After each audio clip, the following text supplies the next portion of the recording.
Radio CIES. Hola a toda la comunidad CIES, bienvenidos a Asociación Libre del Diván a tus oídos. Y tenemos un invitado especial en la cápsula del día de hoy, el doctor Moisés Hernández Carrasco. Practica el psicoanálisis en la Ciudad de México, es miembro de la École Lacanienne de Psychanalyse y forma parte del Consejo Editorial de Editorial Psicoanalítica de la Letra. Es doctor en Ciencias Sociales con especialidad en Psicología Social de Grupos e Instituciones por la Universidad Autónoma Metropolitana, Unidad Xochimilco, maestro en Filosofía y Ciencia por el Centro de Investigación y Docencia en Humanidades del Estado de Morelos, hoy Colegio de Morelos, licenciado en Psicología por la Universidad Juárez Autónoma de Tabasco, cuenta con varias publicaciones sobre psicoanálisis, género y ciencias sociales.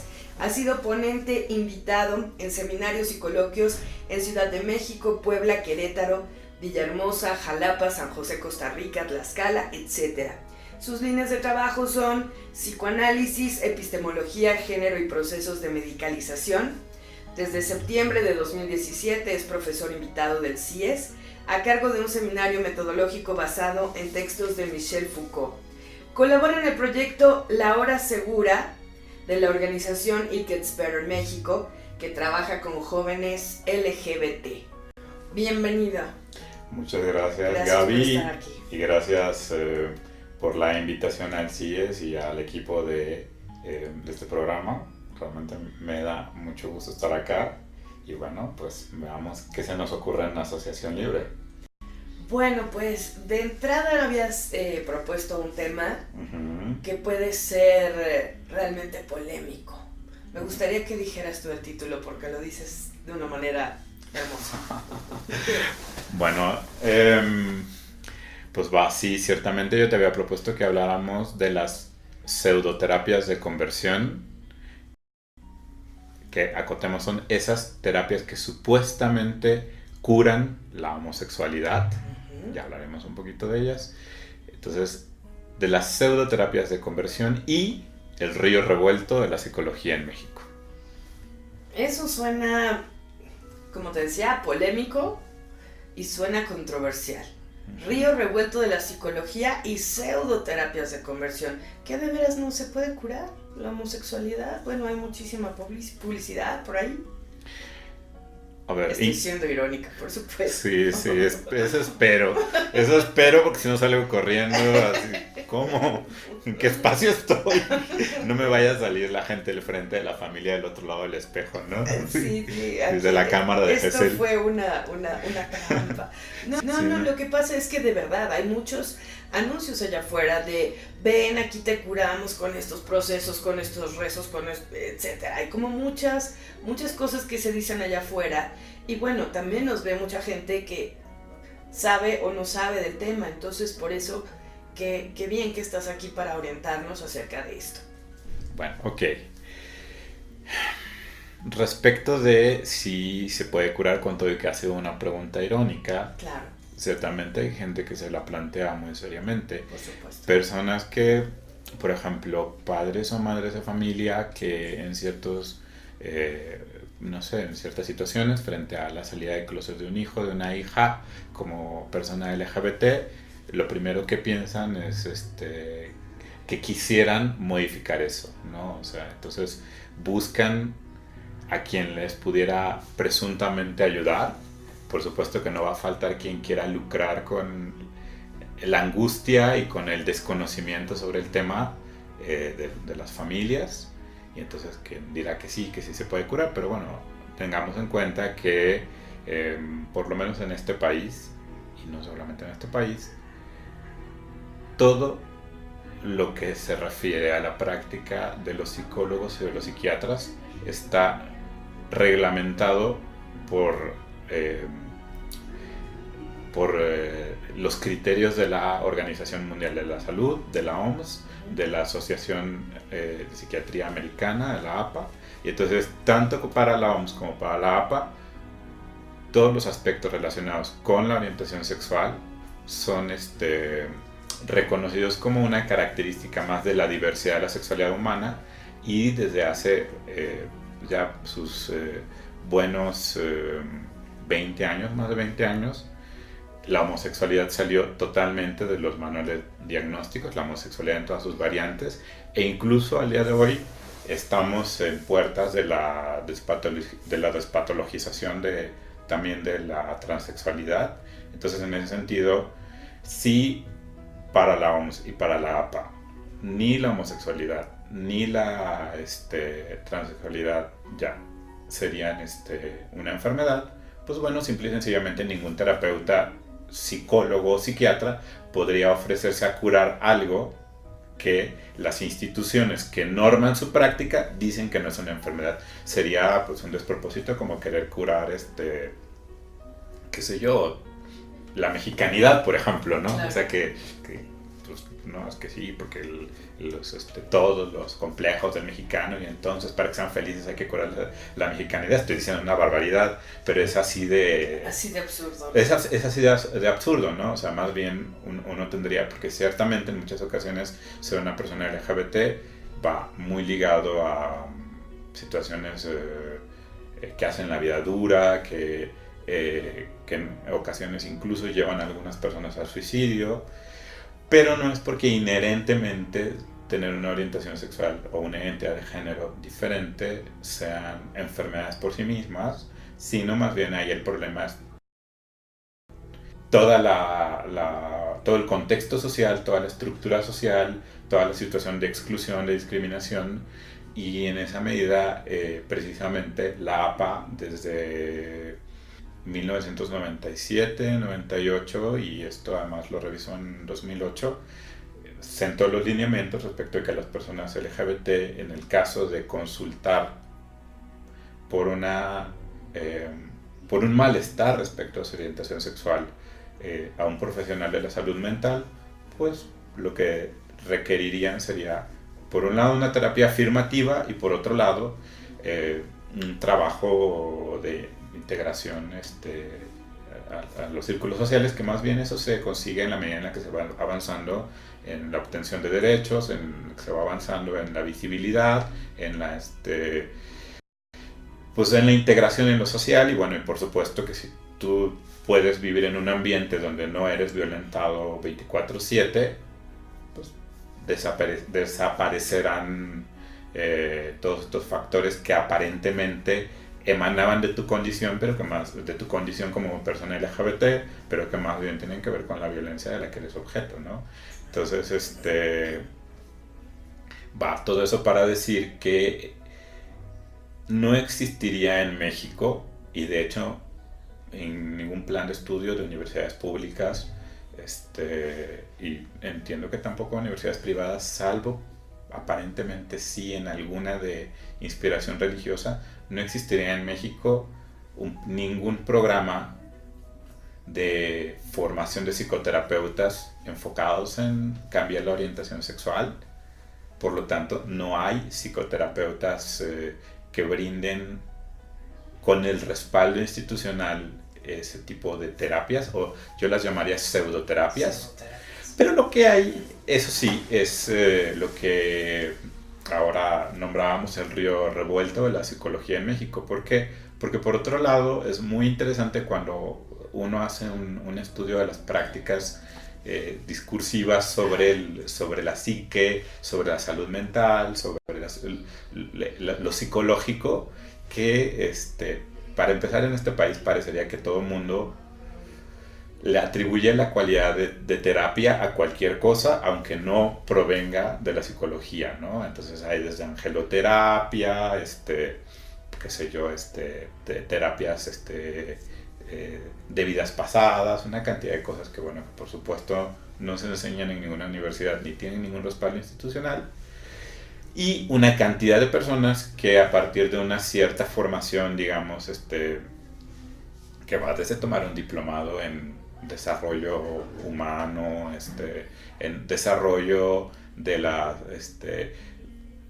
de la vida familiar, en el modelo de San Juan Pablo II, o tomar un curso de coaching. Entonces una cantidad de personas que además no provienen necesariamente de la psicología, sino en muchas ocasiones de cualquier otra disciplina, o incluso de ninguna disciplina.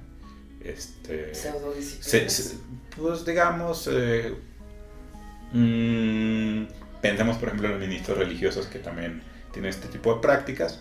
Bueno, entonces de repente lo que nos hemos encontrado sin que lamentablemente haya un estudio que yo te pueda citar en el caso de este país, hay una cantidad de gente que se autoriza a dar terapias sin tener ni la formación ni el aval institucional. Entonces eso hace que de repente en México parecería que psicología, psicoterapia sean cualquier cosa, ¿sabes? Y los psicólogos contribuyen un poco a esto, porque de repente también ellos, pues no sé, a mí me llama mucho la atención cuando escucho historias, me llegan historias, anécdotas de psicólogos que en su propia práctica, pues no sé, usan chakras, masajes, pues también como que efectivamente hay una especie de revoltura. Y bueno, y como dice el dicho, a río revuelto, ganancia de pescadores.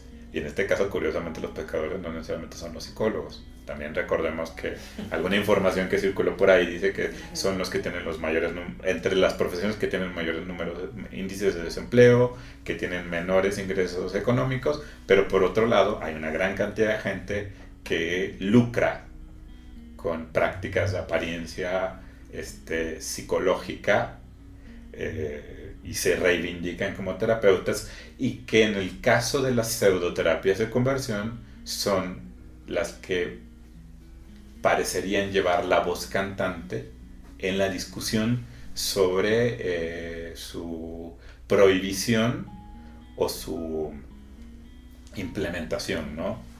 Claro. Quisiera preguntarte, antes de que avanzáramos más en el tema, ¿a qué te refieres con la terapia de afirmación? Más que a un modelo psicoterapéutico como tal, en este momento que yo te pueda referir, es más bien una directriz de la APA respecto de que hay un documento sobre la respuesta terapéutica adecuada a la orientación sexual, en el cual la APA establece si la homosexualidad no es una enfermedad. Entonces, cuando una persona homosexual llega, digamos, en conflicto con su orientación sexual, en vez de modificar su orientación sexual, es decir, vamos a hacer una terapia para que ahora, a partir de estos electrochoques o este modelo cognitivo-conductual o sanar tu relación con tu padre, etcétera, todo ese tipo de cosas que se decían antes, más bien se trabaje con esa persona en la afirmación, es decir, en el resignificar su orientación como algo que no es negativo, y también eventualmente también en poder trabajar con aquellos factores externos que le están menoscabando su calidad de vida, ¿no? Entonces creo que iría por ahí más bien.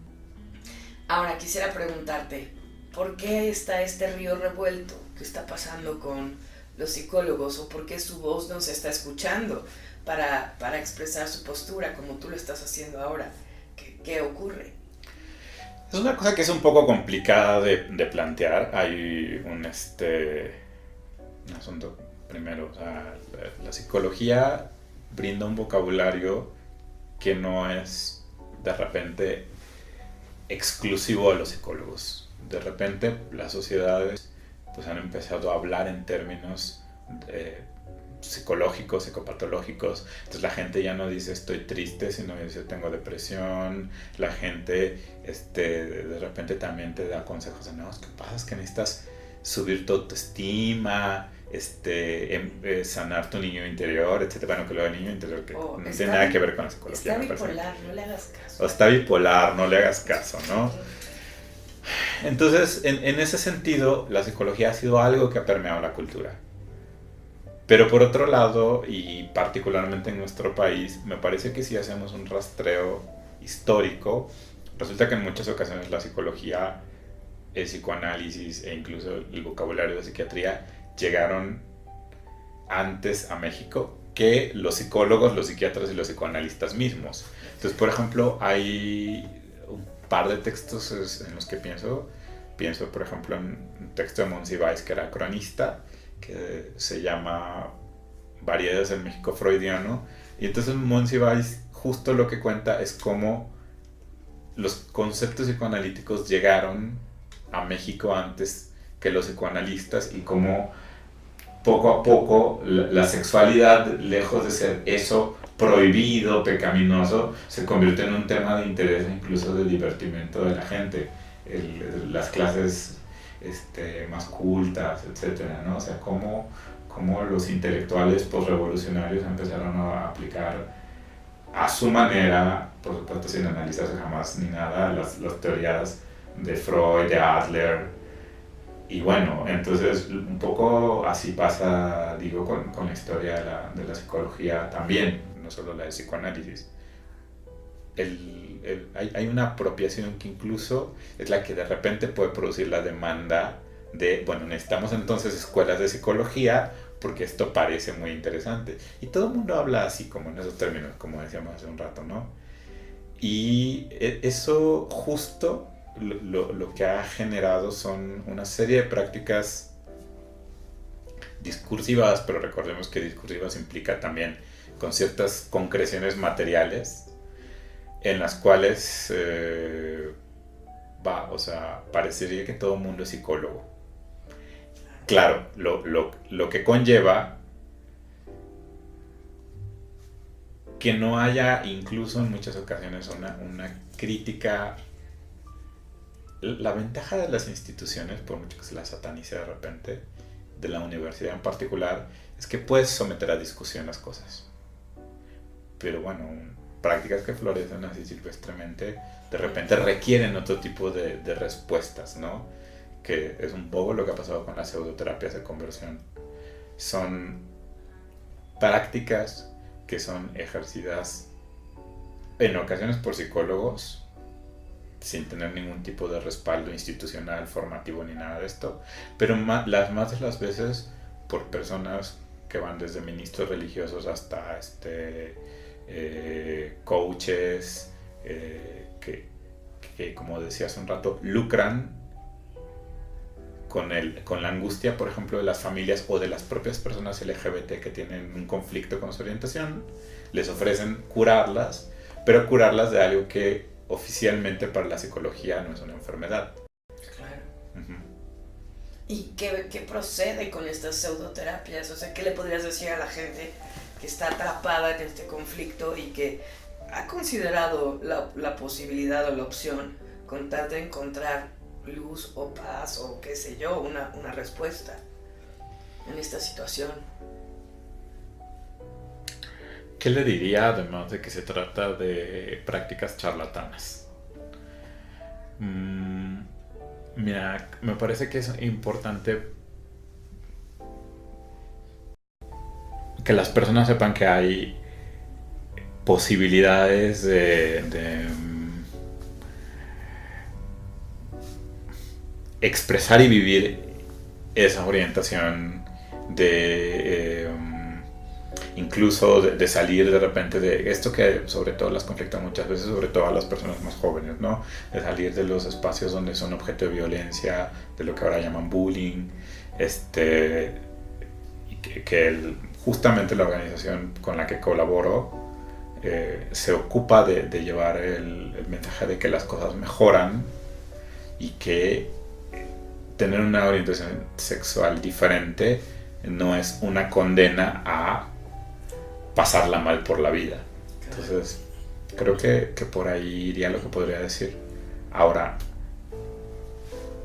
cuando digo que estas prácticas son charlatanas, y pienso también en el lugar que tienen los psicólogos en que existan estas prácticas, ya sea porque las practiquen efectivamente o por la omisión de los psicólogos respecto de cuidar su propia práctica, es decir, su propia disciplina. Pienso que también sería indispensable decirle a los psicólogos y a los psiquiatras incluso, que bueno, que aguas, o sea, hay un fenómeno muy, muy llamativo, y que es que el día de hoy hay una fuerte discusión respecto de impulsarlas o de prohibirlas, y en esa discusión están ausentes los psicólogos y los psiquiatras, y bueno, los psicoanalistas tal vez no tendrían gran cosa que hacer ahí, pero no sé, por ejemplo, desde el año pasado,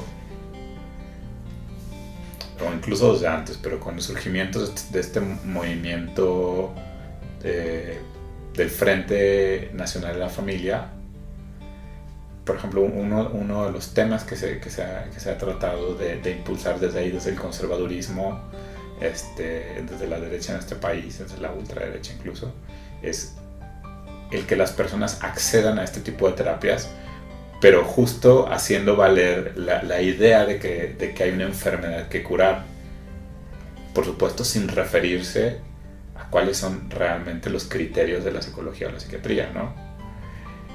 Y sí, por otro lado hay un movimiento que ya incluso consiguió la presentación de una ley que prohíbe las así llamadas terapias de conversión, que insisto, yo las llamaría pseudoterapias, porque digo, si no existen oficialmente para la psicología, pues no son terapias, son pseudoterapias. Exacto. Entonces hay todo un movimiento en contra que incluso busca penalizarlas, cosa que bueno, habría que discutirla, discutir los términos, no la penalización como tal, pero que nuevamente se trata de los psicólogos ausentes en la discusión.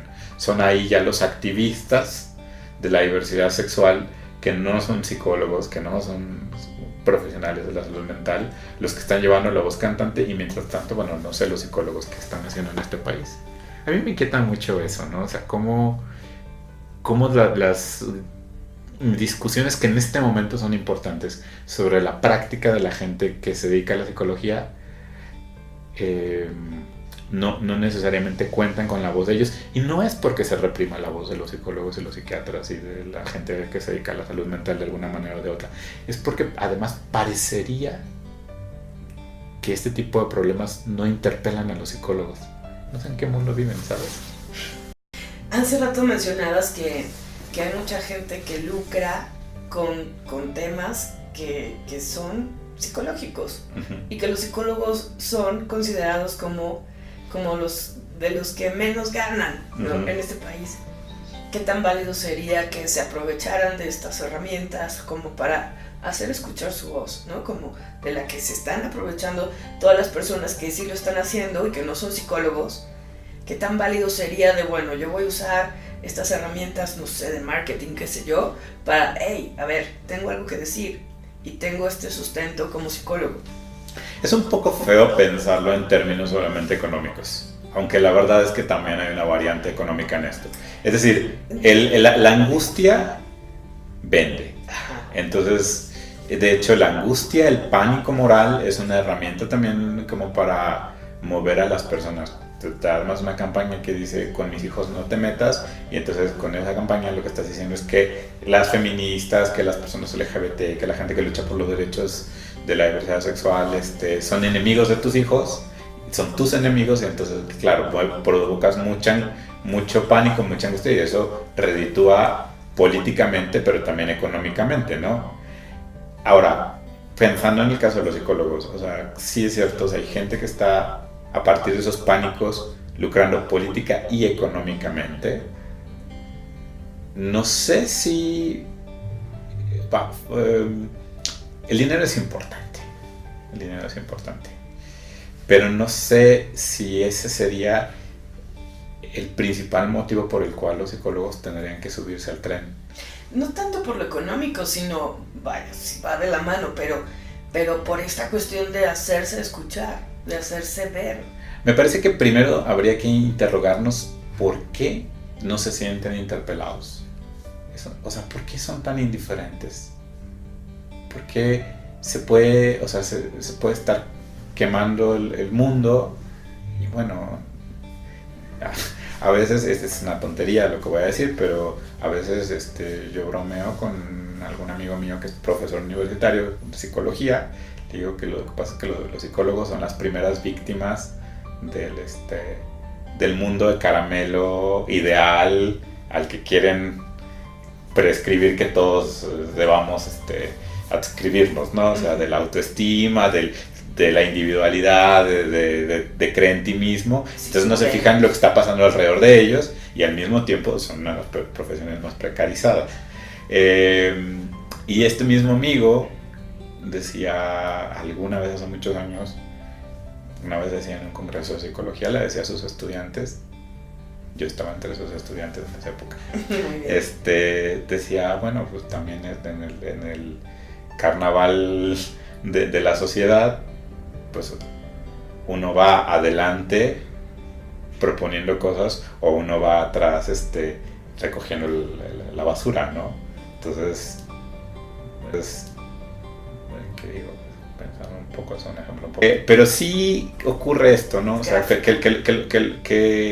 que acá hay algo donde alguien lleva la voz cantante y los psicólogos no se dan por aludidos, y más allá de que efectivamente podrían ejercer su profesión, incluso vivir de eso, en el caso de las prácticas relacionadas con la orientación sexual, siguiendo tal vez los lineamientos de APA, dando la posibilidad de espacios afirmativos, de espacios de integración de esas familias que entran en crisis cuando alguien dice soy lesbiana, soy gay, soy transexual.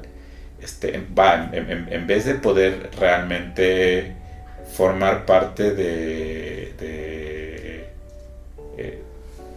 una manera afirmativa de la propia de estos acontecimientos sociales, pues nada, no sé qué están haciendo, y mientras tanto, pues justo los grupos conservadores están ahí diciendo que hay que dar terapias, dicen ellos, que sean cálidas, que sean amables, que tengan en cuenta la humanidad de las personas, pero nunca dicen que sean profesionales, porque ellos saben en muchos casos que no lo son. Claro. Uh-huh. Uy, el tema da para muchísimo más. Uh-huh. Y quisiéramos invitarte a que regreses para que nos platiques más, uh-huh, pues, de todo lo que sabes, que nos compartas, y además también invitarlos a todos a que puedan venir al congreso uh-huh, por el 20º aniversario del CIES. Vas a estar en una conferencia magistral el día de la inauguración, ¿cierto? No, el día de la clausura es la conferencia magistral. Ah, es el día de la clausura. El sábado. Entonces lo dije al revés, estarás en una mesa el día jueves. Ah, sí, la mesa es el jueves y la conferencia. Y la conferencia magistral el sábado. Uh-huh. Entonces, pues bueno, el jueves a las 10:15 de la mañana, uh-huh, la mesa Violencia y Tejido Social, uh-huh, para que puedan participar, que seguramente va a estar muy interesante. Y la conferencia, hay que defender a la sociedad, Foucault, la guerra y el psicoanálisis. Uh-huh. Pues ahí nos va a dar muchísimo gusto venir a escucharte.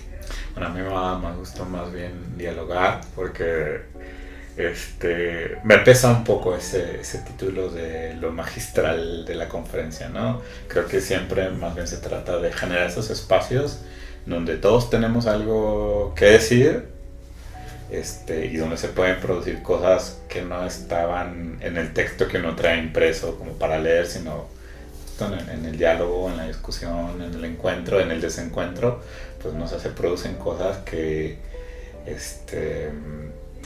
de repente inauguran cosas en uno, ¿no? Aunque sea en el horario del cierre, pero inauguran cosas, líneas de trabajo, inauguran amistades, enemistades. Entonces, bueno, pues ojalá y podamos dialogar en el congreso en esas dos ocasiones. Claro, nos va a dar muchísimo gusto. Gracias por estar aquí. Pues muchas gracias a ustedes por invitarme. Y ya te invitaremos a la próxima cápsula. Súper bien, con todo gusto. Bueno, pues muchas gracias a ustedes por su atención. Gracias a Felipe Chávez, a Carlos Bautista en la producción. Yo soy Gaby Torres y nos escuchamos y vemos en el próximo Asociación Libre del Diván a tus oídos. Asociación Libre del Diván a tus oídos.